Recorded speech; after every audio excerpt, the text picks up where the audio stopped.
Praise the Lord. Praise the Lord. Woo.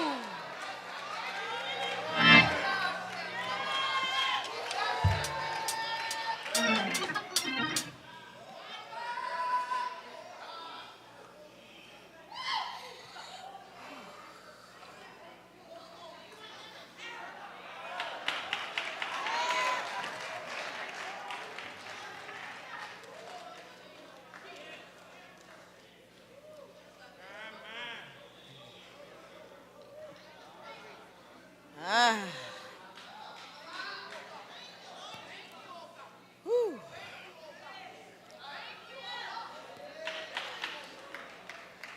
Amen, amen. From, kind of hard to cool down. From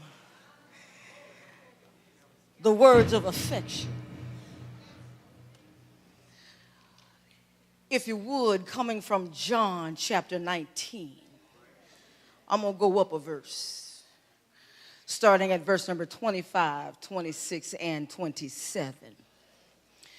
It says, now there stood by the cross of Jesus his mother and his mother's sister, Mary, the wife of Cleophas, and Mary Magdalene. When Jesus therefore saw his mother and the disciples standing by whom he loved, he said unto his mother, woman, behold thy son. Then said he to the disciple, behold thy mother. And from that hour that disciple took her unto his own home. Here is Jesus at a cross moment. There's many of us sometimes that have a cross moment where things are heavily upon us that we have to settle those matters ahead of time. And Jesus, even at this awful hour, he did not forget his duty. Because he was the elder son. And it was his sole responsibility to take care of the sole remaining parent. So now he has to deal with his situation and he has to deal with his responsibility. But I'm looking in verse number 25, and here it is that he saw a group of weeping followers. But yet and still he glanced at his mother and the beloved disciple. He remembered her widowed condition. He saw the traces of her bitter grief. He knew the desolation that was caused in her heart by the fading of hope. Have you ever been there? I noticed that when we get to the next verse, he does not use the term of affection as mother. He didn't say, mother, behold thy son.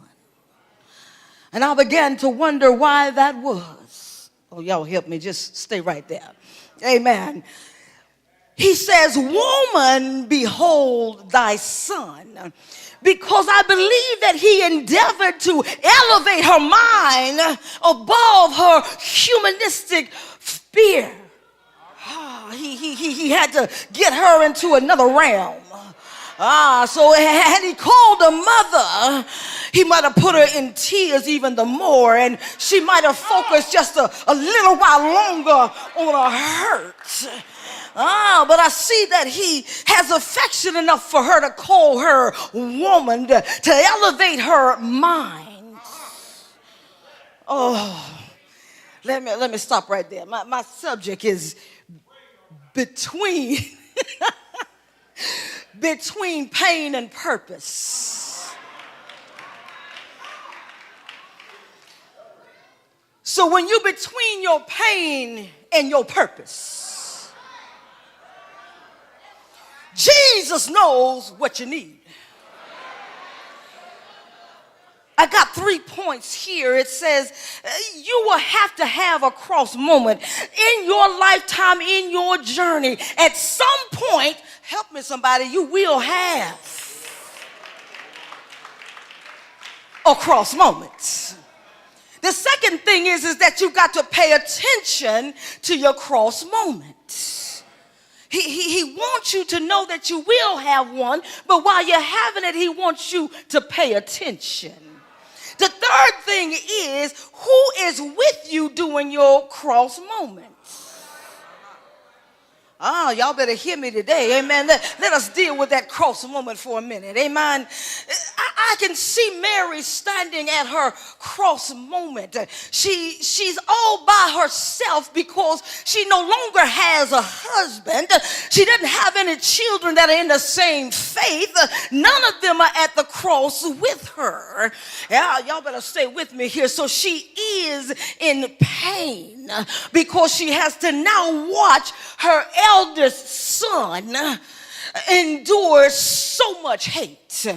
This is the same Mary that was highly favored, that had pondered in her heart the things that God was going to do for her, and to tell her that her name would be blessed of all the names. And here she's watching her hope hang on the cross. She's looking at folk that done him wrong, the same folk that he healed. Y'all better help me today. The same folk that he healed are the same folk that cried out to crucify him. So is this the end of all of her hopes? Is this the strange event that she pondered in her heart from long time ago? Is this treasure of the wonderful son now being displayed before her? Can you imagine how Mary must have felt at a cross moment?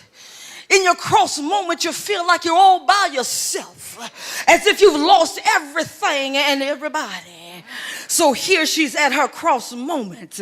When you recognize that you're at your cross moment, he says, I want you to pay attention, because there are folk that are going to be with you during your miracle moments. They're going to be folk that are with you when you're in your elevated moments. But how many people are going to be with you in your cross moments?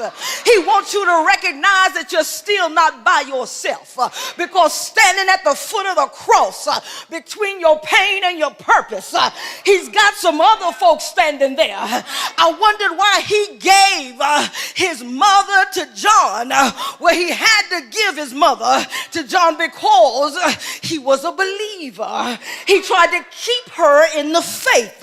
She was surrounded by faith at the cross. There's many times when you got a cross moment that you don't even recognize that God has blessed you and put you around some folk that are silently cheering you on, that are still standing by your side. So when you're in your pain, you got to remember that it still wants you to trust. So here is Jesus in the middle of Mary's pain. He recognized her heart, and he says unto her, I need her to trust. I need to take her mind off her. So woman, behold thy son. Son, behold thy mother, because all around you there's more than just John at the cross. In the middle of your pain, I put some other folks that's going to be there with you, and I need you to pay attention that you're not all by yourself. From your pain to your purpose, I need you to trust me. If you just look around right now, you can see some folk that stood with you from the beginning to the end, and every time they opened their mouth, they cheered you on. They don't have to be a whole crowd. All you need is one or two. He didn't leave you by yourself. You between your pain and your purpose. He placed some folks in your midst. Pay attention. I need somebody that's going to encourage me. I need somebody to believe like I believe. I need somebody to keep me focused on my purpose while I'm in my pain. When I'm in between, I gotta trust him.